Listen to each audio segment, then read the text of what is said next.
I never imagined that my own son would look me dead in the eye and say, "Dad, you're just a burden now." This is for the best. But that's exactly what happened on a cold Tuesday morning in November, when two orderlies knocked on my door, ready to drag me away from the home I'd built with my own hands 43 years ago.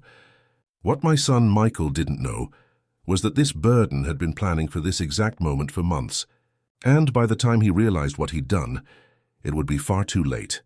Before we dive into this story, make sure to hit that subscribe button and ring the notification bell because we upload new stories every single day. Leave a like and tell us in the comments what city and state you're watching from.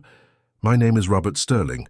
I'm 74 years old, and I spent the last 5 decades building sterling properties, from nothing into one of Chicago's most successful real estate empires. When I started out in 1975, I had exactly $847 in my bank account and a dream to give my family the life I never had growing up poor on the South Side. I worked 18-hour days, 7 days a week, turning run-down apartment buildings into profitable investments, buying foreclosed properties when everyone else was too scared to take risks. My wife Margaret was by my side through it all, keeping the books, managing tenants, raising our son Michael while I was out hunting for the next deal. She passed away 3 years ago from pancreatic cancer, and losing her felt like someone had ripped half my soul right out of my chest. Margaret was the glue that held our family together, the voice of reason when my business instincts got too aggressive, and the warmth that made our house feel like a home. After Margaret's funeral, Michael started visiting more often. I thought it was grief bringing us closer together, father and son supporting each other through the loss of the woman we both loved most. He'd come over for dinner twice a week, help me with small repairs around the house, and we'd sit on the back porch, talking about business, life, and memories of Margaret. Those were some of the best conversations we'd had since he was a kid. Michael had always been different from me. Where I was driven by hunger and ambition, he preferred the comfortable path. After college, I'd given him a position at Sterling Properties, hoping he'd develop the same passion for real estate that burned in my chest. Instead, he treated it like any other 9-to-5 job. He showed up, did what was required, collected his paycheck, but he never had that fire, that desperate need to build something greater than yourself. Don't get me wrong, Michael wasn't lazy. He was competent, reliable, good with numbers, but there's a difference between being competent and being a builder. I built Sterling Properties through sheer force of will, taking risks that would make most people lose sleep, betting everything on deals that could have destroyed us if they went wrong. Michael managed what I built, maintained the status quo, but he never created anything new. The first sign something was wrong came about 6 months ago. Michael started asking detailed questions about my will, about the structure of the business, about what would happen to the properties if something happened to me. He framed it as concern for my health, worry about my age, responsible planning for the future. "Dad, you're 74 years old. We need to make sure everything's properly organized," he'd say, with that earnest expression he'd perfected since childhood.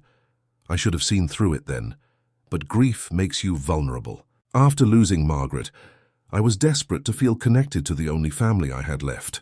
So when Michael suggested we review my estate planning, when he recommended his lawyer friend David Brennan to help modernize my will, I agreed because I thought he was looking out for me. The second red flag was his sudden interest in my daily routine. "Dad, are you eating enough? You look thin. Are you remembering to take your medications?" He'd show up unannounced, claiming he was just checking on me.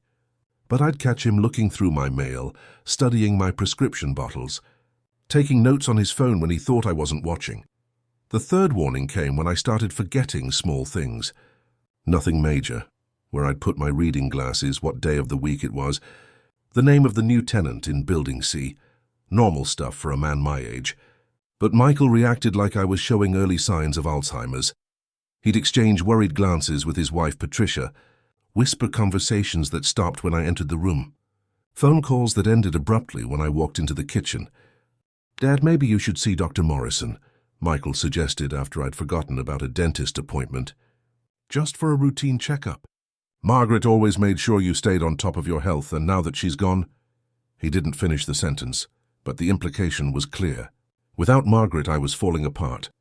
Dr. Morrison had been our family physician for 20 years. He was thorough, honest, and after a complete examination he gave me a clean bill of health for a man my age. Your blood pressure's good, your heart's strong, your mind is sharp. You're dealing with normal age-related memory fluctuations, nothing more, he told me. Keep doing what you're doing, Robert. You've got good years ahead of you. But when I shared Dr. Morrison's assessment with Michael, he seemed disappointed rather than relieved. Are you sure he ran all the tests? Maybe we should get a second opinion. I've been reading about early-stage dementia, and the signs can be subtle. That's when I realized something was very wrong with this picture.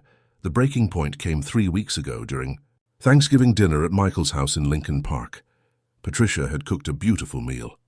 Their 2 kids, my grandchildren Emma and Joshua, were home from college and everything should have been perfect. But throughout the entire evening, Michael kept making subtle comments about my mental state. Dad's been forgetting things lately, he'd say to Patricia when he thought I couldn't hear. Yesterday he called me 3 times asking the same question about the property taxes. That was a lie. I'd called him once, and it was about a legitimate accounting discrepancy I'd noticed in our quarterly reports. Maybe it's time to consider some help around the house, Patricia suggested gently.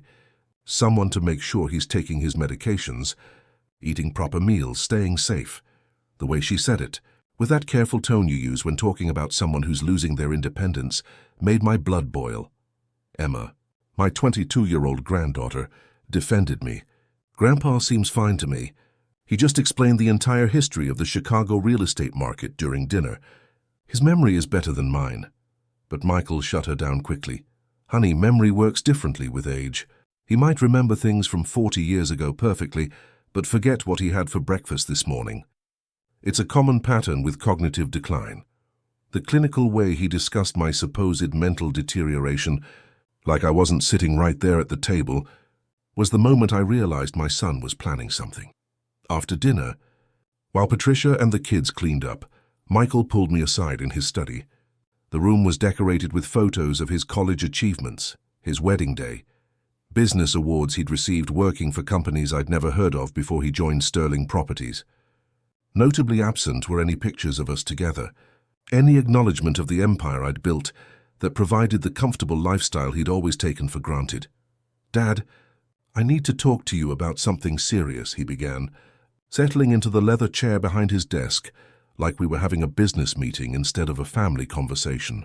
Patricia and I have been discussing your situation, and we think it's time to consider some changes. What kind of changes?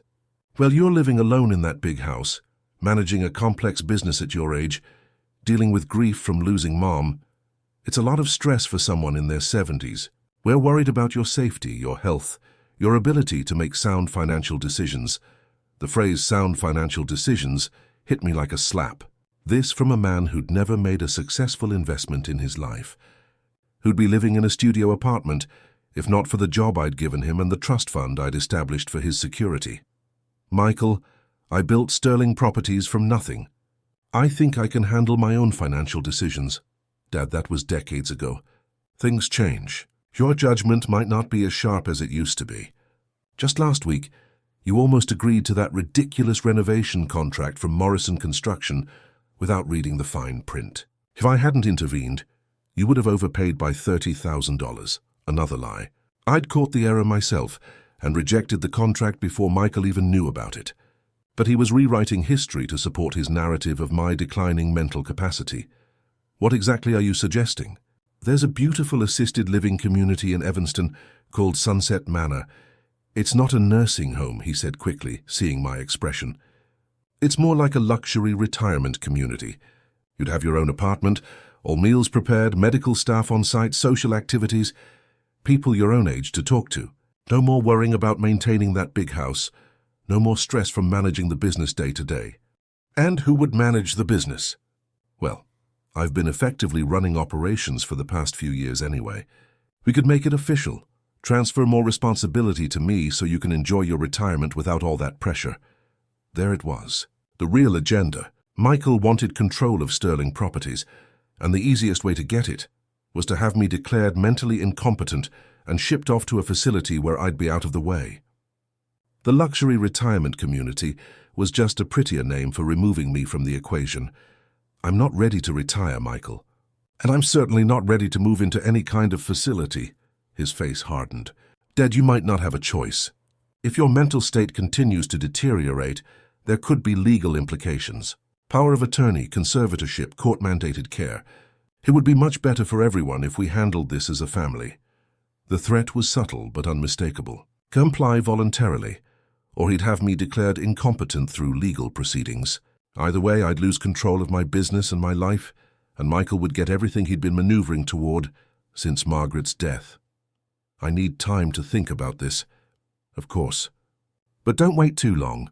Dad, the waiting list at Sunset Manor is quite long, and frankly, your condition seems to be progressing faster than we initially thought.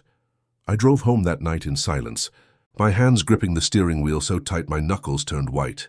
Margaret's warning from her deathbed echoed in my memory. Watch Michael closely, Robert. He's not the man we raised him to be. There's something cold in his eyes when he thinks no one's looking. At the time, I'd attributed her words to pain medication and grief-induced paranoia. Now I realized my dying wife had seen something in our son that I'd been too blind to recognize. Michael wasn't concerned about my welfare. He was positioning himself to inherit an empire he'd never earned, using my age and grief as weapons against me. That night, I called David Brennan, the lawyer Michael had recommended. David, I need to know something. When you helped me revise my will 6 months ago, did Michael discuss the specific changes with you beforehand? There was a long pause. Robert, I probably shouldn't discuss. Did my son tell you exactly what modifications to make before our meeting? Yes, David admitted reluctantly. He said you'd requested several changes, but might be too proud to implement them yourself. He wanted to make sure I presented the options in a way that wouldn't make you feel like you were losing control. Another piece of the puzzle clicked into place. The modernized will Michael had encouraged me to create wasn't my idea at all. He'd orchestrated the entire thing, using David as his unwitting accomplice to restructure my estate in ways that benefited him. I wondered what other changes had been made that I wasn't aware of, what other legal traps had been set while I was mourning my wife. The next morning I called my own lawyer, someone Michael had never met. Helen Rodriguez had been practicing estate law for 30 years, and her reputation for protecting elderly clients from family exploitation was legendary in Chicago legal circles. Mr. Sterling, I'd like to review all of your recent legal documents, financial arrangements, and any powers of attorney you may have signed. Based on what you're telling me, I'm concerned you may be the target of elder financial abuse. Elder financial abuse, those words hit me like a punch to the gut. My own son, the boy I'd worked my entire life to provide for, was trying to steal my life's work by having me declared mentally incompetent and shipped off to a facility. But Michael had made one crucial mistake. He'd assumed that because I was grieving, because I was getting older, because I occasionally forgot small details, I'd become weak and manipulable. He'd forgotten that I didn't build sterling properties by being weak. I'd built it by being smarter, tougher, and more ruthless than anyone who tried to take advantage of me. 2 weeks later, the phone call came. Dad, I have great news. A spot opened up at Sunset Manor, and they're holding it for you. We can move you in this weekend. This weekend? That's very sudden. These opportunities don't wait, Dad. Besides, winter's coming, and I'm worried about you being alone in that house during the cold months. What if you fall on the ice? What if the heating system fails? At Sunset Manor, you'll have round-the-clock care and emergency support. It was masterfully manipulative. Create urgency, exploit fear. Position himself as the caring son making difficult decisions for my own good. If I hadn't been investigating his scheme for the past 2 weeks, I might have actually believed him. All right, Michael. If you think it's best, I could hear the relief in his voice. I'm so glad you're being reasonable about this, Dad. I know it's a big change, but I really think you're going to love it there. I'll pick you up Tuesday morning at 9. The movers can handle your belongings. Tuesday morning. That gave me exactly 4 days to put my own plan into motion. That afternoon, I visited Sunset Manor myself, without telling Michael. What I found there was exactly what I'd expected. A clean, well-managed facility that was absolutely undeniably a nursing home despite their marketing materials. The residents I observed were either seriously ill, cognitively impaired, or too frail to live independently. It was a perfectly fine place for people who actually needed that level of care, but it was completely inappropriate for a healthy, mentally sharp 74-year-old man. Mr. Sterling? The admissions director, Mrs. Campbell, seemed surprised to see me. Your son didn't mention you'd be visiting before move-in day. I wanted to see the place for myself. Standard due diligence, of course. Let me show you around. As we walked through the facility, Mrs. Campbell chatted about activities, meal plans, and medical services. Your son was very thorough in explaining your cognitive concerns. He's provided extensive documentation about your recent memory issues and decision-making difficulties. What kind of documentation? Medical records, incident reports, examples of confusion and disorientation. He's been keeping very detailed notes about your condition. It's clear he cares deeply about your welfare. Incident reports. Medical records. Michael had been building a case against me for months, documenting every small lapse, every moment of grief-induced distraction, every normal sign of aging, and presenting them as evidence of mental decline. He'd transformed himself from son to prosecutor, gathering ammunition to use against me when the time came. Mrs. Campbell, I'm curious about the cost structure here. Well, your son has arranged for the premium care package. With your specific needs, the monthly fee will be $8,900, plus additional charges for medical services, special dietary requirements, and supervised activities. He's assured us that Sterling Properties will handle all payments directly, $8,900 per month, over $100,000 per year, and Michael had committed my business to paying for it without my knowledge or consent. By my calculations, within 5 years, the facility costs would drain approximately $500,000 from Sterling Properties accounts.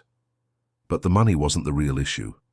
The real issue was that once I was installed at Sunset Manor, with medical records showing cognitive decline and legal documentation of my inability to make sound decisions, Michael would have everything he needed to gain full control of my business and personal assets. He'd have power of attorney, decision-making authority, and access to accounts worth over $12 million. I was scheduled to lose my freedom, my business, and my fortune in exactly 4 days. But Michael had forgotten something important about the man who built Sterling Properties from nothing. I don't lose. I win. And I was about to teach my son the most expensive lesson of his life. The next morning, I called Helen Rodriguez at 7 a.m. sharp. Helen, I need you to conduct a complete forensic audit of everything Michael has had access to over the past year. Bank accounts, business records, legal documents, everything. And I need it done without leaving any digital footprints he could trace back to us. Robert, what exactly are we looking for? Evidence of theft, manipulation, fraud, anything that proves he's been systematically undermining my mental capacity while positioning himself to steal my business. He thinks he's been clever, but I've been in this game longer than he's been alive. Helen's investigation began immediately. Within 6 hours, she called back with information that made my blood run cold. Robert, you need to sit down for this. Michael has been far busier than either of us imagined. The first revelation was about my medical records. Michael had somehow obtained access to my patient files and had been adding his own observations about my mental state. Notes about confusion, memory lapses, and decision-making difficulties that I'd never experienced, all documented as if they were medical facts rather than his fabricated assessments. How is that even legal? It's not. He forged your signature on a medical information release form, giving himself access as your healthcare proxy. Dr. Morrison's office has been unknowingly incorporating Michael's reports into your official medical file for the past 8 months. 8 months. That meant Michael had been planning this nursing home scheme since shortly after Margaret's funeral, when I was at my most vulnerable and trusting. But the medical fraud was just the beginning. Helen's investigation revealed that Michael had been systematically draining money from Sterling Properties under the guise of emergency repairs and urgent maintenance issues. Over the past year, he'd approved invoices totaling $340,000 for work that had either never been completed or was wildly overpriced. Most of these contractors don't exist, Robert. The addresses are vacant lots or abandoned buildings. Michael created fake companies to justify transferring money out of Sterling Properties and into accounts he controls. How much has he stolen?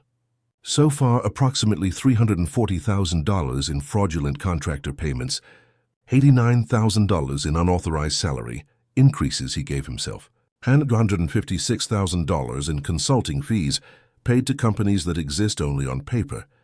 We're looking at over $500,000 in documented theft. My hands shook as I processed this information. My son, the boy I'd raised, educated, and trusted with my life's work, had been systematically robbing me while building a case to have me declared mentally incompetent. The cruelty of it was breathtaking. There's more, Robert. Michael took out a $200,000 line of credit against Sterling Properties assets 2 months ago. The bank approved it based on financial statements that significantly overstated your company's cash position. He used forged documents to secure the loan. Where did that money go? We're still tracing it, but preliminary analysis suggests it went toward the down payment on a house in Lake Forest, a $1.2 million property that Michael and Patricia purchased under a shell company name. They'd bought a mansion with stolen money from my business while planning to ship me off to a nursing home. The betrayal was so complete, so calculating, that I almost admired the ruthless efficiency of it. Almost. Helen, I need you to do something else. I want complete background checks on everyone Michael has been working with. His lawyer friend David Brennan, the contractors he's been paying, anyone who's been helping him with this scheme, already started. And Robert, you're going to want to see what we found about Sunset Manor. The investigation into Sunset Manor revealed the final piece of Michael's puzzle. The facility wasn't just expensive, it was specifically designed for patients with severe cognitive impairment. The luxury retirement community marketing was a facade. Once someone was admitted to Sunset Manor, they rarely left. The average length of stay was 18 months before residents were transferred to more intensive care facilities or died. Michael didn't choose Sunset Manor because it was nice, Robert. He chose it because it has a reputation for accepting residents with questionable admission criteria, as long as the family can pay the fees. Once you're there, the medical staff will document continued cognitive decline regardless of your actual mental state. It's how they justify keeping residents and maintaining revenue. The picture was now crystal clear. Michael's plan wasn't just to steal my money, it was to have me declared incompetent, shipped to a facility where I'd be drugged into compliance, and then wait for me to die or be transferred to a locked dementia ward where I'd never be able to challenge his authority again. But Michael had made several critical errors in his scheme. First, he'd underestimated my intelligence and resourcefulness. Second, he'd assumed I wouldn't fight back once I discovered his betrayal. Third, and most importantly, he had no idea about the financial assets I'd kept hidden even from Margaret. You see, when you build a real estate empire from nothing, you learn to keep contingency plans. Over the years, I'd established offshore accounts, purchased properties under shell company names, and maintained liquid assets that existed completely outside of Sterling Properties' official structure. Michael had been stealing from my known assets, while remaining ignorant of resources worth over $8 million that he'd never even suspected existed. The next day, I met with Helen at her office to plan my counterattack. Robert, what Michael has done is criminal. We have enough evidence to send him to prison for fraud, embezzlement, elder abuse, and forgery. We could have him arrested today. No, prison would be too easy. I want him to understand exactly what he's destroyed before I destroy him in return. Helen studied my face carefully. What are you thinking? Michael believes he's been playing chess while I've been playing checkers. I'm going to show him that I've been playing chess at a level he never imagined possible. By the time I'm finished with him, he'll wish I'd simply had him arrested. That afternoon, I began implementing phase 1 of my plan. I called Michael to confirm the Tuesday morning pickup time. I've been thinking about what you said, son, and you're right. I'm getting older, and managing everything is becoming overwhelming. I'm ready to make this transition. Dad, I'm so relieved to hear you say that. This really is going to be the best thing for you. I do have one request, though. Since this is such a major change, I'd like to have a family dinner Sunday night. Just you, Patricia, and the kids. One last meal in the house before I move out. I want to thank you properly for everything you've done to take care of me during this difficult time. Of course, Dad. That sounds wonderful. Patricia will be so happy to hear you're being positive about this. The Sunday family dinner was crucial to my plan. I needed Michael and Patricia to be present when I revealed what I'd discovered, and I needed witnesses to ensure they couldn't later claim I was confused or delusional. Emma and Joshua, my grandchildren, deserve to know the truth about their father's character. Over the weekend, Helen and I prepared the presentation materials, financial records showing every fraudulent transaction, medical documents proving the falsified reports, bank statements revealing the stolen money, property deeds for the Lake Forest house purchased with my assets, and detailed timelines showing how Michael had orchestrated the entire scheme. But the centerpiece of my presentation would be the revelation of my hidden assets and the new will I'd prepared. Michael thought he was inheriting a $12 million empire. He had no idea that the real sterling fortune was worth over $20 million, and that his actions had just cost him access to every penny of it. Sunday morning, I spent 3 hours in my study, reviewing documents and rehearsing what I was going to say. Margaret's photograph sat on my desk, and I could almost hear her voice. "Make him understand what he's lost, Robert. Don't let him pretend this was about caring for you." At noon, I called my broker in New York. "Richard, I need you to execute those trades we discussed. Liquidate the Chicago positions and transfer everything to the Zurich accounts. I want it completed before market close tomorrow." "Robert, that's over $3 million in assets. Are you sure about this timing?" "I've never been more sure of anything in my life." By Sunday afternoon, I'd moved every liquid asset beyond Michael's reach.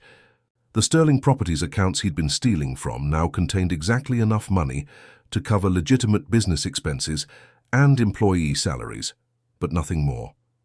The real wealth was safely hidden in accounts he'd never even imagined existed. Patricia arrived early to help prepare dinner, bringing flowers and wine, like she was celebrating rather than attending what she thought was a farewell meal.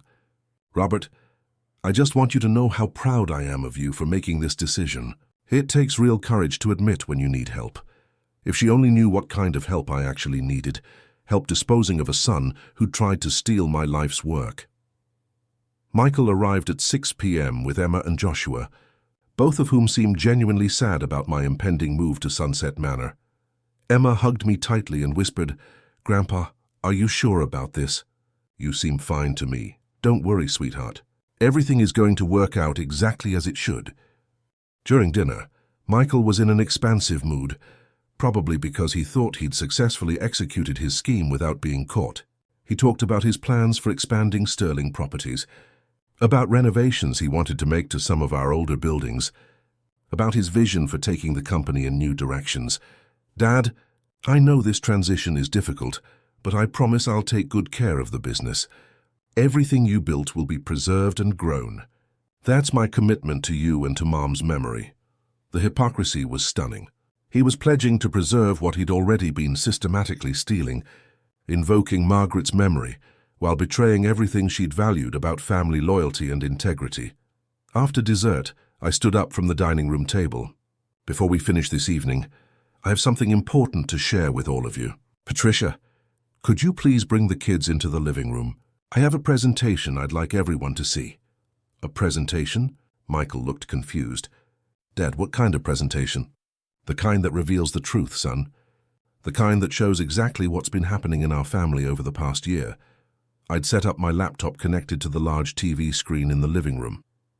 The first slide was a photograph of Margaret and me at our 40th wedding anniversary party, surrounded by family and friends who'd helped us celebrate 4 decades of love and partnership. Before she died, "Your mother made me promise something, Michael. She made me promise to protect everything we'd built together, not just the money and property, but our values, our integrity, our reputation. She was worried that grief might make me vulnerable to people who would take advantage of my emotional state." Michael shifted uncomfortably in his chair, probably sensing where this was heading, but not yet understanding the full scope of what I'd discovered. At the time, I told Margaret she was being paranoid. I said that the people who loved us would never hurt us, especially not family. I thought she was being suspicious because of the pain medication and the stress of her illness. The second slide showed Michael's fake medical reports, side by side with my actual medical records from Dr. Morrison. But it turns out Margaret was right to be worried. Someone has been taking advantage of my grief, systematically undermining my reputation and stealing from our family business. The question is, who would do such a thing? Emma gasped when she saw the documents. "Grandpa, what are these?" "These are forged medical reports, sweetheart. Someone has been adding false information to my medical files, documenting mental problems I don't have, cognitive issues that don't exist. Someone has been building a case to have me declared incompetent so they could take control of Sterling Properties. Patricia went pale. Joshua looked confused. Michael sat frozen, staring at the screen like he was seeing a ghost. The third slide showed the fraudulent contractor invoices, the fake companies, the stolen money transfers. Over the past year, someone has stolen over $500,000 from Sterling Properties using fake companies and forged invoices. They've been very clever about it, making small withdrawals that might not be noticed unless someone was specifically looking for them. Dad, Michael's voice was barely a whisper. What are you saying? I'm saying that someone in this room has been systematically robbing our family business while pretending to be concerned about my mental health. Someone has been planning to ship me off to a nursing home where I'd be drugged into compliance while they took control of everything. I've worked for over the past 50 years. The fourth slide showed the Lake Forest property. Deed and the loan documents Michael had forged.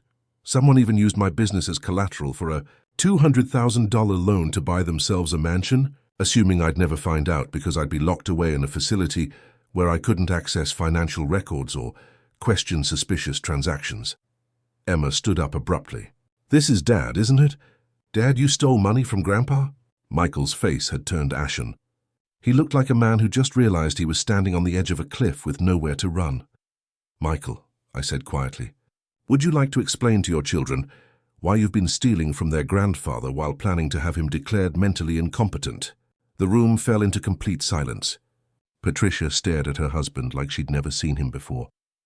Emma and Joshua looked between their father and me, trying to process the magnitude of what they'd just learned, but the presentation wasn't over. I had one more revelation that would complete Michael's destruction. There's something else everyone needs to know, I said, advancing to the final slide. Something about the real size of the Sterling fortune and what Michael's betrayal is going to cost him. The final slide appeared on the screen, showing bank statements and property deeds that made everyone in the room gasp simultaneously. The numbers were staggering. Offshore accounts totaling $8.3 million, properties in 3 states worth another $4.2 million, and investment portfolios valued at $7.8 million. The Sterling fortune wasn't the $12 million Michael had been stealing from. It was over $20 million, and he'd never even known half of it existed. You see, Michael, I said, my voice steady and cold, while you were busy stealing from Sterling Properties, you had no idea about the real family wealth. These are assets I accumulated over decades, investments I made, properties I purchased, accounts I established as insurance against exactly this kind of betrayal. Patricia's hands flew to her mouth. $20 million. Robert, we had no idea, Matt. Of course you didn't.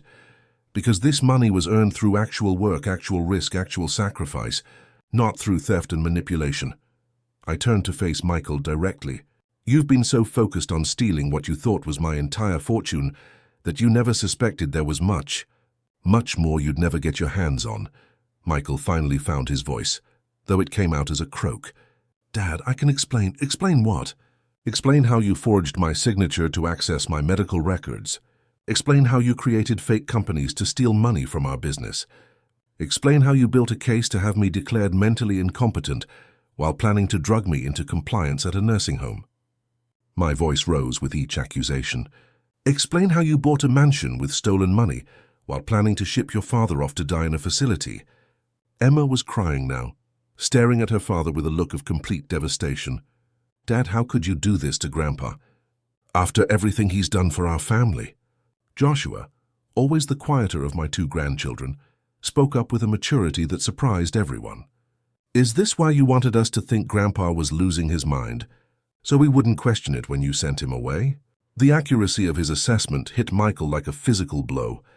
He slumped in his chair, finally understanding that his carefully constructed scheme had been completely exposed. Michael, I continued, you made one fatal mistake in all of this. You assumed that because I was grieving Margaret's death, because I occasionally forgot where I put my reading glasses, because I trusted you enough to give you access to some of my business operations, that I had become weak and stupid. You forgot who you were dealing with. I clicked to the next slide, which showed a new will dated just 3 days earlier.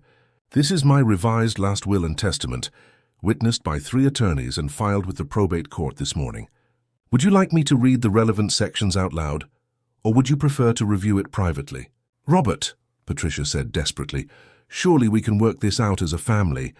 Michael made mistakes, but Patricia, your husband stole over $500,000 from my business. He forged legal documents. He committed fraud against medical institutions. He planned to have me falsely imprisoned in a nursing home while he spent my money on luxury homes and vacations. These aren't mistakes, they're felonies. I read directly from the new will. To my son Michael Sterling, who has demonstrated through his actions that he values money more than family, integrity or basic human decency, I leave the sum of $1 and my fervent hope that he learns the difference between earning something and stealing it. The words hung in the air like a death sentence. Michael had gone from expecting to inherit $20 million to receiving $1. And everyone in the room understood that this wasn't a temporary punishment, it was permanent and irrevocable. The remainder of my estate, I continued reading, will be distributed as follows. 40% to my grandchildren Emma and Joshua Sterling, to be held in trust until they reach age 30, managed by independent trustees who will ensure the money is used for education, starting legitimate businesses or other constructive purposes. 30% to various charities focused on elder abuse prevention and financial fraud education. 20% to establish the Margaret Sterling Foundation for cancer research, and 10% to reward the employees of Sterling Properties who have shown genuine loyalty and integrity over the years. Emma was sobbing now, not from gratitude about the inheritance, but from horror at what her father had done. Grandpa, I don't want the money. I just want my family back. I know, sweetheart. But your family was broken the moment your father decided to steal from me instead of earn his place honestly. The money will ensure you and Joshua can build lives based on integrity rather than theft.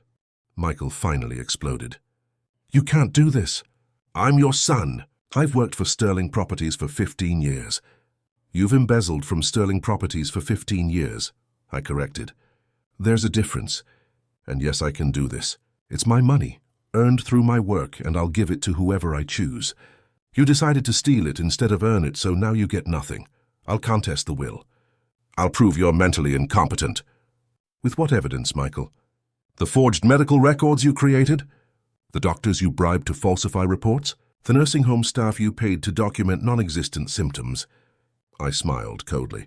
I have 3 independent psychiatric evaluations completed this week by doctors you've never met, all confirming my complete mental competency.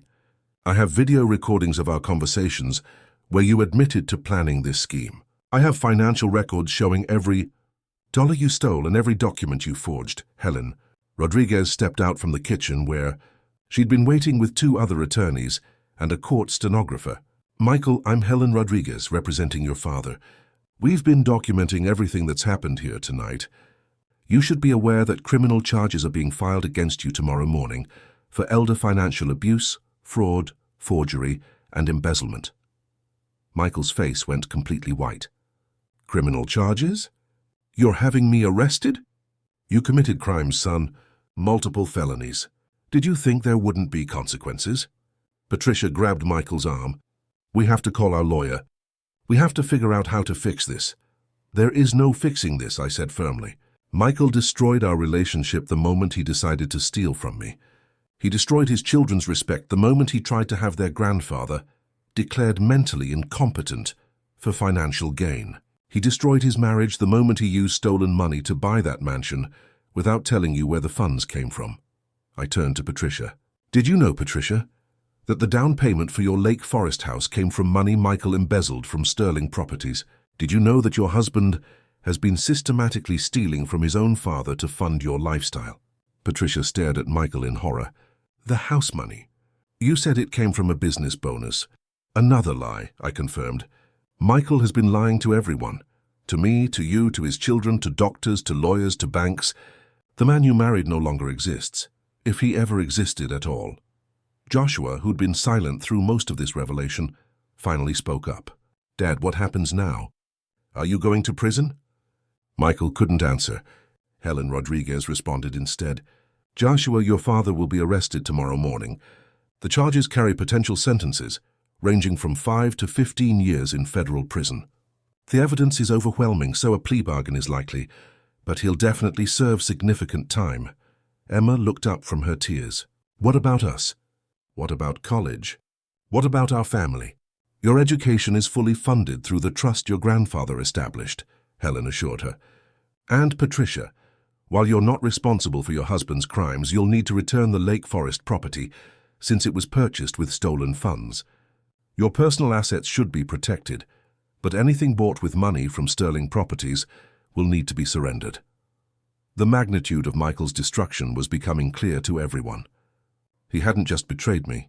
He'd destroyed his marriage, traumatized his children, lost his freedom, and eliminated his family's financial security. All because he was too greedy and impatient to earn what would have been freely given. Michael, I said quietly, 20 years ago, if you'd shown real interest in the business, real dedication to building something meaningful, I would have made you a full partner. 10 years ago, if you'd demonstrated integrity and leadership, I would have gradually transferred ownership to you. 5 years ago, if you'd supported me through Margaret's illness instead of seeing it as an opportunity to position yourself for inheritance, I would have signed over 50% of Sterling Properties. I paused to let those words sink in. Instead, you chose to steal. You chose to lie. You chose to betray the man who gave you life, education, opportunities, and unconditional love. You chose to plan my imprisonment in a nursing home so you could spend my money without interference. Those choices have consequences. Michael broke down completely then, sobbing like a child. Dad, please. I'm sorry. I made terrible mistakes, but I'm still your son. This will destroy everything. You already destroyed everything, Michael. I'm just making sure everyone understands what you destroyed and why. Patricia stood up abruptly. I can't. I need to leave. Emma, Joshua, get your coats. We're going to my sister's house. As his wife and children prepared to leave, Michael made one last desperate attempt. Dad, if you have me arrested, if you go through with this, you'll never see your grandchildren again. Patricia will make sure of that. Michael, Emma said firmly, stopping her father's manipulation cold, we're not going to punish Grandpa because you're a criminal. You did this to yourself, and you did it to us. Don't blame him for the consequences of your own choices. The strength and wisdom in my granddaughter's voice made me proud and heartbroken simultaneously. At 22, she understood accountability and justice better than her 45-year-old father. After Patricia and the kids left, Michael sat, alone in the living room with me, Helen, and the other attorneys. The house that had once been filled with family warmth now felt cold and hollow, like a courtroom where judgment was being passed. Mr. Sterling, Helen said, we need to discuss the timeline for tomorrow. The FBI Financial Crimes Unit will arrest Michael at 7 a.m. at his current residence. Sterling Properties will be temporarily frozen while forensic accountants recover the stolen funds. The nursing home scheme will be reported to elder abuse authorities as evidence of attempted kidnapping and false imprisonment. Michael looked up sharply. Kidnapping? You're charging me with kidnapping? Michael, I said, you plan to have me forcibly removed from my home and confined in a medical facility against my will based on falsified medical reports. What would you call that? The reality of his situation was finally penetrating his denial. Prison time, financial ruin, family destruction, and now additional charges that could extend his sentence significantly. He'd gambled everything on a scheme he thought was foolproof, and he'd lost absolutely everything. I need to ask you something, son. During all those months you were planning this betrayal, did you ever consider what it would do to Emma and Joshua? Did you think about how they'd feel when they learned their father was a thief and a liar? Michael couldn't meet my eyes. I thought I was securing their future, making sure they'd inherit everything without having to wait for me to die naturally, I finished. You were so impatient to get your hands on my money that you were willing to destroy your children's respect for you, your wife's trust in you, and your own integrity. You traded everything meaningful for money you were too lazy to earn honestly. Helen gathered her documents. Robert, unless you have any questions, we'll proceed with the arrests tomorrow morning. Michael, I strongly advise you to contact a criminal defense attorney tonight. Don't speak to anyone else about this case, including your wife or children. After everyone left, Michael and I sat in silence for several minutes. The man across from me looked like he'd aged 10 years in the past 3 hours. His scheme had collapsed. His crimes were exposed, his family was destroyed, and his future was measured in years of imprisonment rather than years of prosperity. "Dad," he said finally, "is there anything I can do? Any way to fix this?" I studied his face, looking for genuine remorse, authentic understanding of what he'd done wrong. What I saw instead was fear of consequences, regret about getting caught, desperation to avoid punishment. There was no real comprehension of the betrayal he'd committed, no actual sorrow for the pain he'd caused. "Michael, the time to fix this was before you stole the first dollar, before you forged the first document, before you started planning to have your father shipped off to a nursing home. Once you crossed those lines, there was no going back. But if I return the money, if I confess to everything, if I make it right—" "You can't make it right. You can't unbetray someone. You can't restore trust that's been shattered by your own actions. You can't give your children back their respect for you or give your wife back her faith in your marriage." Michael sat there, absorbing the finality of his situation. Tomorrow morning he'd be arrested. Within weeks, he'd be in prison. His children would grow up knowing their father was a criminal who'd tried to institutionalize their beloved grandfather for money. His wife would divorce him. His reputation would be destroyed. His future would be defined by his crimes rather than his potential. "I need to pack some things," he said quietly, "before tomorrow." "The house belongs to Sterling Properties," I reminded him. "You've been living rent-free in company housing. That ends tonight."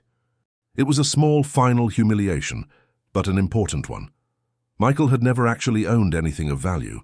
His salary, his house, his car, his lifestyle, everything had been provided by the business he'd been systematically stealing from. Now that the theft was exposed, he was left with nothing but the consequences of his choices. As he walked upstairs to pack a suitcase of personal belongings, I remained in the living room where I'd just dismantled my son's life piece by piece. There was no satisfaction in what I'd done, no joy in his destruction, but there was justice, and sometimes justice requires breaking things that can't be repaired. Margaret's photograph watched from the mantel, and I could almost hear her voice approving of the hardest decision I'd ever made. "He made his choice, Robert. Now he has to live with it." Tomorrow morning would bring the arrests, the media attention, the public shame. Michael would learn what it felt like to lose everything, just as he'd planned for me to lose everything. The only difference was that his consequences were earned through betrayal, while mine would have been inflicted through lies. It was going to be a very long Tuesday. Tuesday morning arrived with the cold precision of justice. At exactly 7 a.m., while I was drinking coffee and reading the Chicago Tribune, my phone rang with an update from Helen Rodriguez. "Robert, it's done. FBI agents arrested Michael at his hotel downtown. He didn't resist, and he waived his right to remain silent. He's already started confessing to everything. How did he look?" "Defeated. Completely broken. I think he finally understands there's no way out of this." Helen paused. "Robert, are you having any second thoughts? It's not too late to request leniency in the charges." I thought about that question for a long moment. Staring out at the Chicago skyline, Margaret and I had watched change over 4 decades of marriage. "Helen, if Michael had shown even a moment of genuine remorse last night, if he'd acknowledged the full scope of his betrayal instead of just being sorry he got caught, maybe I'd feel differently. But he didn't. Even when faced with absolute proof of his crimes, he was still trying to manipulate the situation. By 8 a.m., the story had broken on local news. Chicago real estate mogul's son arrested for elder abuse and embezzlement. The media coverage was extensive and devastating. Michael's mugshot appeared alongside footage of Sterling Properties headquarters, details about the nursing home scheme, and interviews with legal experts explaining the severity of elder financial abuse crimes. The phone calls started immediately. Business associates expressing shock and support. Tenants worried about the stability of their leases. Employees concerned about their jobs. I spent the morning reassuring everyone that Sterling Properties would continue operating normally, that the crimes were Michael's alone, and that the business had sufficient assets to remain stable despite his theft. The most difficult call came from Emma at 10 a.m. "Grandpa, I saw the news. Is Dad really going to prison?" "Yes, sweetheart. The evidence is overwhelming. And he's already confessed to most of it. He'll probably serve 8 to 12 years in federal prison. I keep thinking this is a nightmare I'll wake up from. Yesterday morning I had a normal family, and now my father's a criminal and my mother won't stop crying. Her voice broke. How did we not see this? How did Dad hide who he really was for so long? It was a question I'd been asking myself since discovering Michael's scheme. Emma, people who commit these kinds of crimes become very skilled at deception. They create different versions of themselves for different people. The Michael you knew as your father was probably real in some ways, but it coexisted with a version that was capable of terrible things. Mom wants to move back to Milwaukee to be near her family. She says Chicago has too many memories, too much shame. I don't know if I'll see you very often if we move. The thought of losing regular contact with Emma and Joshua was heartbreaking, but I understood Patricia's need to escape the scandal. Emma, no matter where you live, you'll always be my granddaughter. The trust fund I've established for you and Joshua includes provisions for travel, for visits, for maintaining our relationship, regardless of distance. What about Dad? Will you ever forgive him? That question cut to the heart of everything. Forgiveness isn't the right word, sweetheart. What your father did was unforgivable. Not because I'm unwilling to forgive, but because some actions destroy relationships so completely that forgiveness becomes meaningless. He didn't just steal money from me. He tried to steal my freedom, my dignity, my final years. He was willing to drug me into compliance so he could spend my money without interference. But he's still your son. He chose not to be my son the moment he decided to betray me. Blood doesn't create obligations when someone uses that blood relationship as a weapon against you. That afternoon, David Brennan, the lawyer Michael had used to manipulate my will, came to my house looking like a man attending his own funeral. Robert, I had no idea what Michael was planning. When he told me you wanted to update your estate documents, I thought I was helping a son take care of his aging father. David, you helped someone gain access to confidential financial information without properly verifying his authority. You accepted his word about my mental state without conducting independent evaluations. You facilitated changes to legal documents that primarily benefited him. Whether you knew it or not, you were an accomplice to elder financial abuse. David's law license would likely be suspended pending a full investigation. Several other professionals who'd unknowingly assisted Michael's scheme would face similar consequences. The ripple effects of his betrayal extended far beyond our family, damaging the careers and reputations of people who'd trusted him. Wednesday brought more media coverage and the first court appearance. Michael appeared before a federal judge wearing an orange jumpsuit and shackles, looking nothing like the confident businessman who'd tried to ship me off to a nursing home just 3 days earlier. The judge denied bail, citing flight risk and the sophisticated nature of the financial crimes. His court-appointed attorney entered a plea of not guilty, but Helen Rodriguez had already begun plea bargain discussions with federal prosecutors. Robert, they're offering 12 years in exchange for full confession and cooperation in recovering the stolen assets. Michael's attorney says he'll probably accept, rather than risk a trial that could result in a 20-year sentence. 12 years. Michael would be 57 when he got out of prison, assuming good behavior.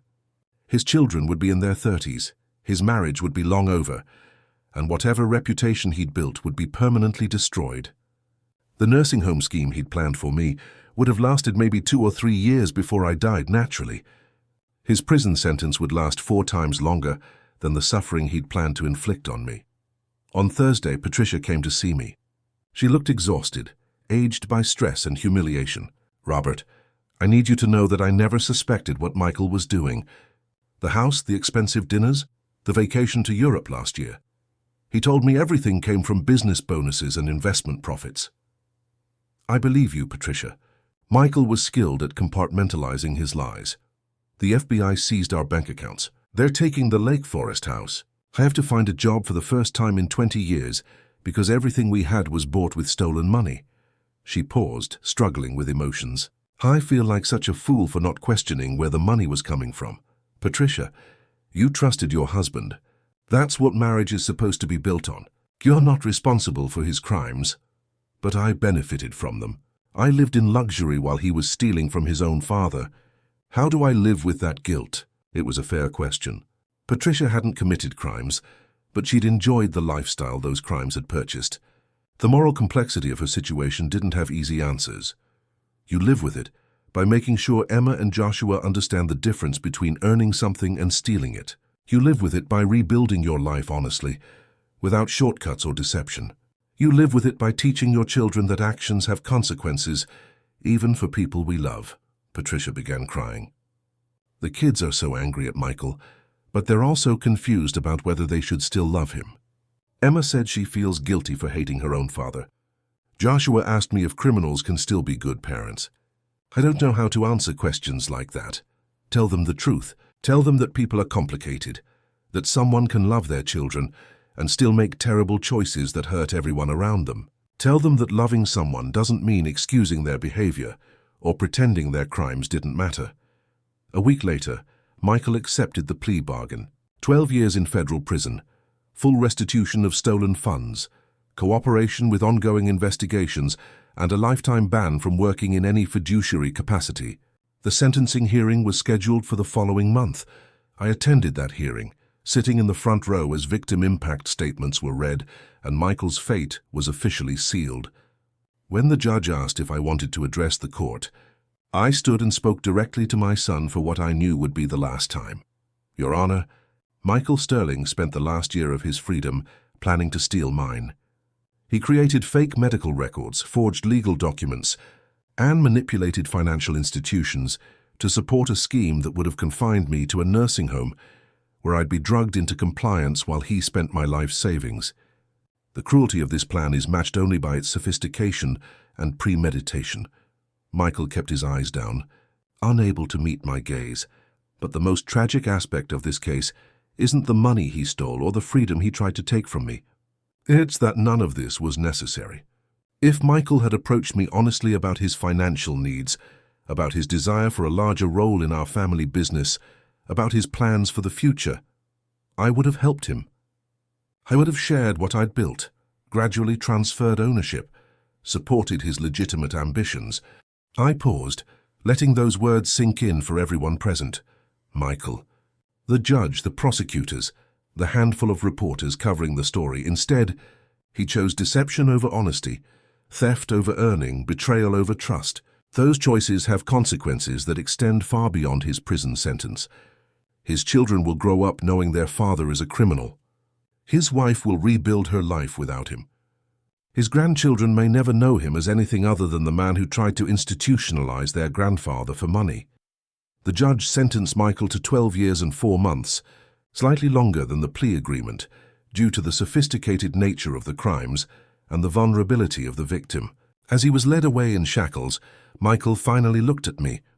What I saw in his eyes wasn't remorse.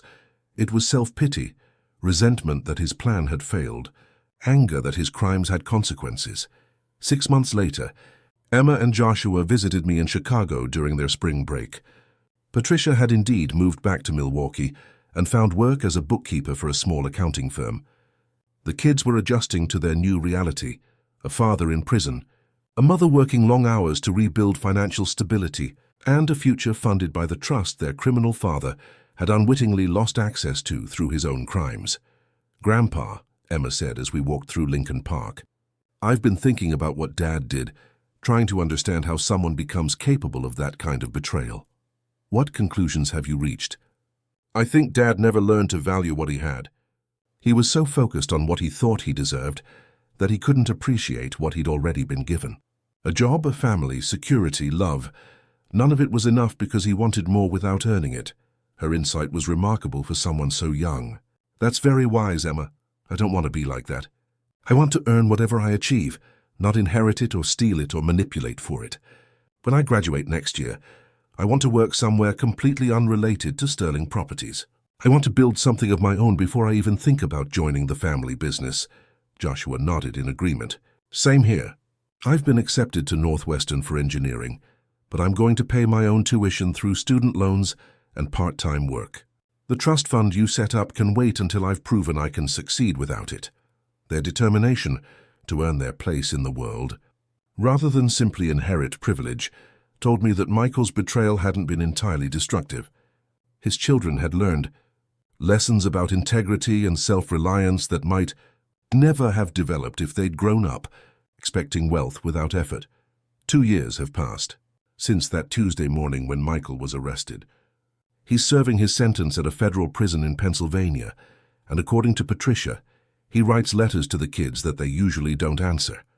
Emma graduated from Northwestern with honors and works for a non-profit organization focused on elder abuse prevention, a career choice that I suspect was influenced by what her father tried to do to me. Joshua is excelling in his engineering program and has never touched the trust fund money, preferring to work construction jobs during summers to pay for school expenses.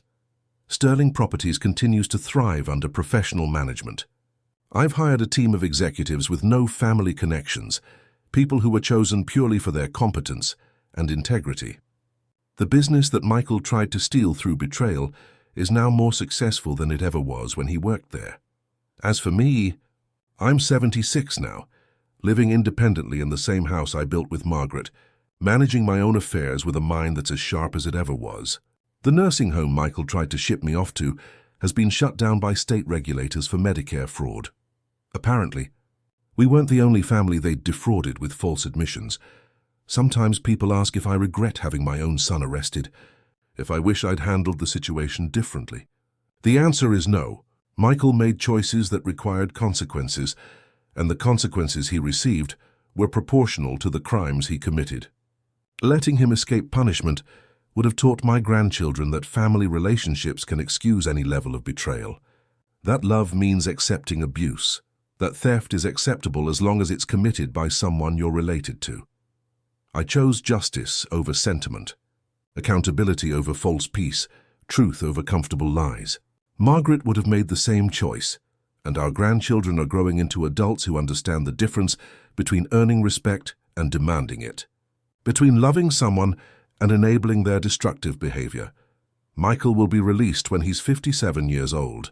Whether he's learned anything from his crimes, whether he's developed genuine remorse for the pain he caused, whether he's capable of rebuilding relationships based on honesty rather than manipulation, those are questions only time will answer.